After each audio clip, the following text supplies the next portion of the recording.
Patrick Ewing, the Hall of Famer, and now the #1 New York Knicks fan. Man, look at you walking around Madison Square Garden. You got your hat on, or whatever that hat and chapeau that you got on. It's like you own the building, Patrick. No, I don't know about owning the building, but I do feel like it's one of my homes. I've had 15 great years here in New York as an athlete. Four more as a college athlete. So I've spent a lot of time in the Garden. Do you get to choose who you sit next to in the front row? But you know what? They've been putting me next to my good friend John Stark, but I might have to move. He's just too fired up. I'm like, I keep telling him, John, you're going to get us a check. You keep trying to get onto the floor.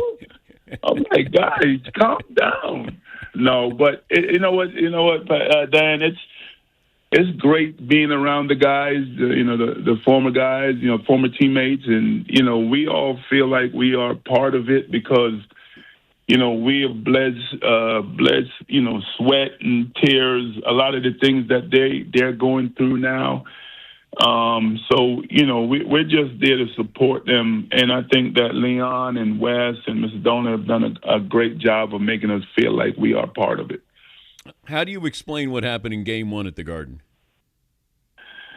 Hey, look, it's never over until it's over. A lot of people thought that the game was over. Some people, and I might have been one of those people that turned the TV off if I was at home.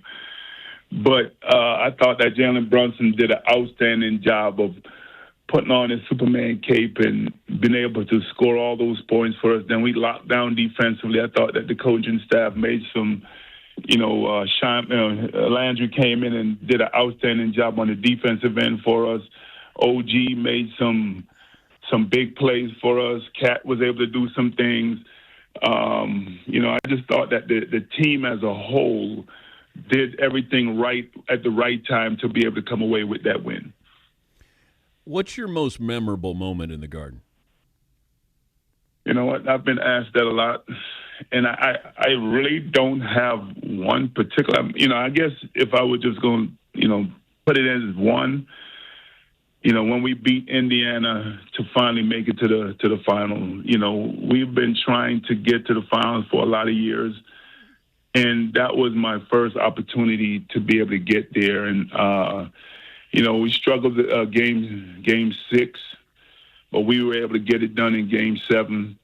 I thought that I showed my emotion, my gratitude for the fans for all that they had to endure and we had to endure. When I got up on that table with my arms stretched out, just trying to show them my appreciation.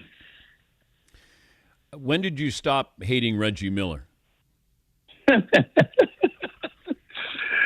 Dan, sometimes I wonder, do I really still hate him? Do I like him now? But no, I mean, we as athletes, we go through some ups and some downs, and we had some great times battling against those guys. The Pacers and us, we were built in a lot in the same way. Reggie was a master. If they, now they talk about flopping all the time. That guy used to flop all the time. But then he just call him an actor. He's a great actor. I think he would have gotten an Academy Award for his acting. And he knew how to pull strings, and he knew how to, pull certain people's strings. He pulled John's string a few times, got John to headbutt him. But you know what? It's all water under the bridge now. I see him, I hug him, I show the respect that I have for his game and also the things that he's doing now. His life after basketball, well, after playing basketball, he's done an outstanding job of getting into his next career. So all you can do is just admire the work that he does. Talking to Patrick Ewing, the Hall of Famer. You faced Ralph Sampson. I try to remind people that Ralph, while he's not as good as Wembanyama is now, but to be that skilled at that height and being on the outside, being able to shoot, being inside as well, playing both ends of the floor. Do you see similarities with Ralph Sampson and Victor Wembanyama? Definitely. I've been talking to a lot of people about the same thing. I see Ralph would have been a great player in this era. Yeah. In our era, people used to get mad at you if you were a big and you don't get into the post or you are shooting too many jump shots. And, that was Ralph's game. He was a skilled big. He was, Victor's height. He was 7'4". He wanted to be a perimeter big. But in our era, people looked down on that. But I thought that this era would have embraced him and embraced his abilities, and which is what they're doing with Victor. And Victor is a special young man. Every time I watch him play, I see how special that he is. Yeah, he's got these unique traits that, you don't want your 7'5" guy shooting a three-pointer, but in today's game, we kind of accept it. Like even with you at Georgetown, I never knew you could shoot that well. And then you get to the NBA, and all of a sudden you're hitting 15, 18-footers. I'm like, why didn't Coach Thompson unleash this in college? Well, like I said, back in those eras, they wanted us to be back to the basket, dunking it. Even when I first got to New York, I remember talking to Dickie McGuire, and he said the exact same thing. He's like, Patrick, I never knew you could shoot. And Dickie was the head scout for the Knicks for a lot of years. His numbers in the rafters next to mine. I do have to say next to mine. But he just said, I really never thought that you could shoot. I thought all you could do was block shots and dunk. Well, I say, Dick, the Big John was like, son, get your butt in the post. Work on when you go to the NBA, then you can show them the rest of your game. But I always could shoot. I could shoot in high school. I developed a more all around game as I got older. But I thought that I showed that I had the ability to do these things. And could I do it in this era? I didn't really shoot many threes, or I'm not sure if I'd be proficient at it as a lot of these guys are. Wemby, Jokic, and Embiid, those guys. But if I practiced it, I probably would be just as proficient as they are. I got you with 19 3-pointers. And that's too many. Back in my era, that was too many. When would you put Joker in a top 10 player of all time? Is he close to being a top 10 player of all time? You know what? Joker he's another one that's special. Whatever he lacks in athleticism, he definitely makes up in all the other things that he does. He plays every night. He very rarely gets hurt. He can shoot. He can pass. He's more of a facilitator than most bigs. We were all the ones that were getting. We had to depend. We played a dependent position. And he doesn't need to play a dependent position. He can bring it down. He can score. He rebounds. He does all the things that in this era that bigs need to do. And I'm not going to sit here and say he is the greatest greatest big of all time, because there was a lot of great bigs. Kareem was a great big in my era. Kareem before that. So there's Shaq. You got to talk about Shaq and all those guys, but he's definitely special. I would have loved to have tried to compete against him to see, how I would fare against that talented young man. I had the opportunity to meet him this year when we played in Denver. I went up to him and told him that, I love what he's doing, continue to do it, and he's a very special player. What do you remember about facing Kareem at the end of his career? Hey, I'm going to tell you a story. So we're getting ready. Rick Pitino was our coach at this time. And we are getting ready to face the Lakers. And I'm like, Rick was like, no, we're not going to double Kareem. He's getting older. And I'm like, Rick? He may be getting older, but he is still good. So Kareem got heated. He got hot. And I don't care what I did. I could push him to the three-point line. He still was rolling that skyhook. And I said, Rick, what did I tell you? We need to double him. No, Kareem. Patrick, I'm Kareem looking at the video. He hit six consecutive skyhooks over you. Yes, people talk when they talk about greatest of all time. I mean, they never, they very, very rarely put him in there. And what he did was special.